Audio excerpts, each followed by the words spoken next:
Welcome back to another Leadership Moments with Heath. We appreciate all the help that you guys are giving us getting this thing started. The sharing's what helps the most, so just keep sharing the videos. We appreciate it more than we can tell you. Today's story it comes out of the pastoring world, but it's something that has business applications as well, probably any type of leadership applications as well. It's a heavy one though, and I hate to be a Debbie Downer, but sometimes these lessons are that way. The year was 2015, and in 2014 we had stumbled across a program called 24 to Double, done by Daystar Church, and the program was designed how to use a system that they were using to increase your growth as an organization, to be able to bring people into your organization and be able to help them assimilate and to grow, based around growing a church, evangelism such as that, and it was effective, and we had signed up for this program, and we were walking through this program, and we were implementing this program, and things were going really well as a church, at least on numbers wise. As a church, we had increased by roughly 50-60%, and we're steady growing. We did double. It all came crashing down, which we'll talk about maybe in another story. But the growth was there. People were being reached. Outreach was working. People were making commitments to Christ. We were seeing positive changes in people's lives, amazing things happening. But there were some people who predated this system, who were not involved in the implementation or the classes involved, and did not understand it, did not want to be part of it. It did not represent what they thought a church should be, and they were upset. And there was a significant number of them, and most of them were in positions of some sort of leadership within the church. So as stakeholders, they did not have buy-in to something that was working. So in an effort to try to keep the church from splitting, which ultimately I failed at, or it failed, or maybe it needed to happen, I don't know. But trying to avoid the split that was coming, I saw that we had a group that was new and was really excited and was moving forward, and a group that was not new, that was not really excited, and were trying their best to slow down or to impede what was happening. And that the conflict and controversy between these two groups was something that was getting out of hand. And so my solution was that maybe we would run two services. Maybe we would run a service that would cater to the traditional needs of the traditional group, and then run a service that would be freed, because we were trying to do something blended.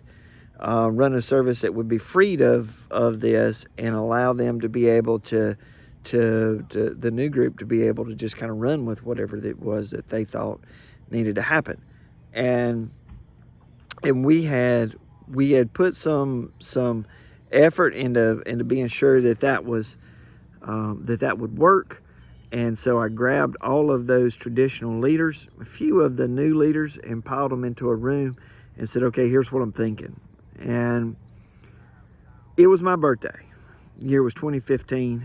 It was my birthday, April 16th. And one of the youth, I love you, Valerie, if you watch these, appreciate you, made me a birthday cake.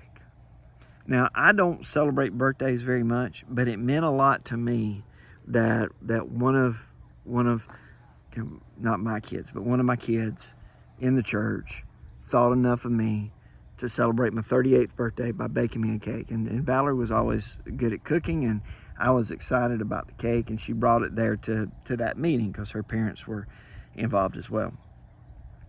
And so that meeting went 6 ways from sideways, and that a member of that group threatened to call for my resignation. They were very angry. We're not going to have it that there would be a split service. We're not going to have it that it was not going to remain. It was not going to go back to the way that it was, that we were going to undo the things that we had done, and that we were going to stop the changes that were being made.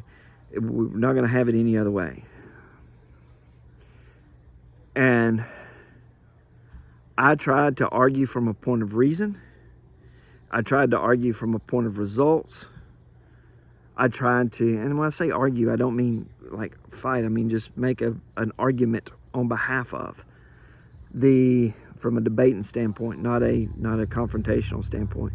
And as I worked on it and tried to work through it, I eventually realized that this conversation was lost. We weren't going to win that. And I gave up. Not give up, but in that conversation I did. And I just kind of hung my head and I asked him, okay, what do you want me to do? And there were no solutions that they could provide that would head it off other than put it back like it was, which I couldn't do because people were getting saved. And it was amazing that the growth that happened for the kingdom of Christ in that year alone. That church of what became about 120 baptized a quarter of the congregation that year. It was amazing. The strongholds that we were being broken down through the 2-hour prayer meetings, 2 hours of grown people wanting to pray for 2 hours. It was amazing. And I don't mean we were just sitting in there and one dude was praying. I mean, we were taking turns. People were squalling and crying, and sins were being confessed, and strongholds being tore down, and people were coming to know the Lord left and right. Almost every Sunday, somebody was accepting Christ as their Savior. It was amazing. But it was different.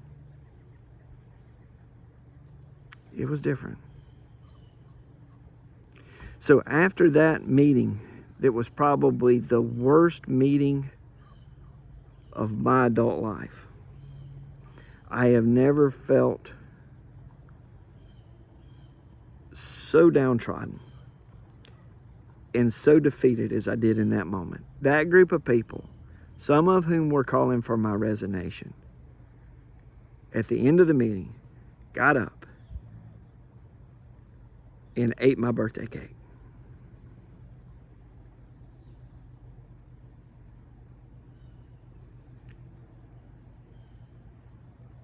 And I think that hurt more.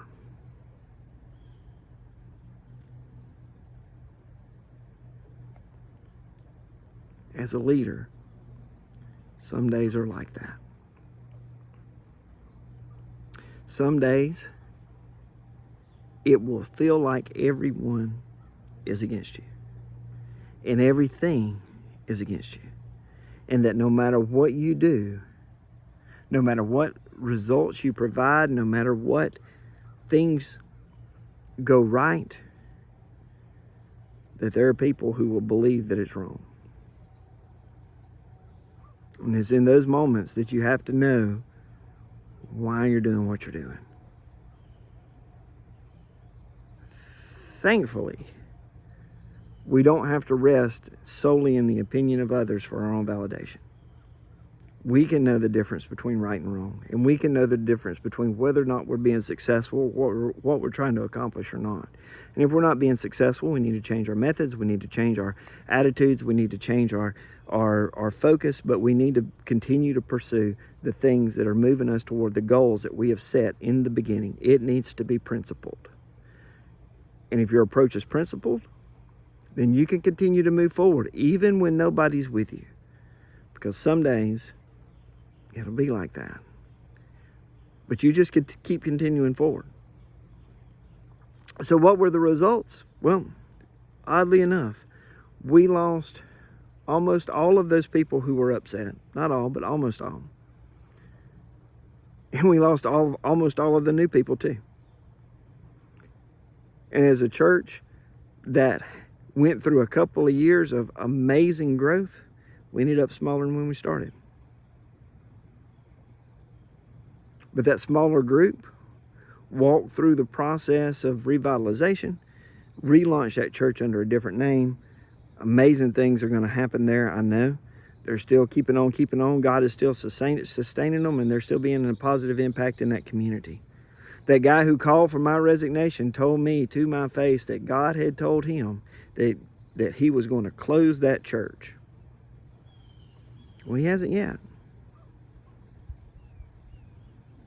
He hasn't yet. Hang in there, guys. If leadership was easy, everybody would do it. Just because it's going bad today doesn't define tomorrow. Hang in there. All right, love you. Hope you're having the best.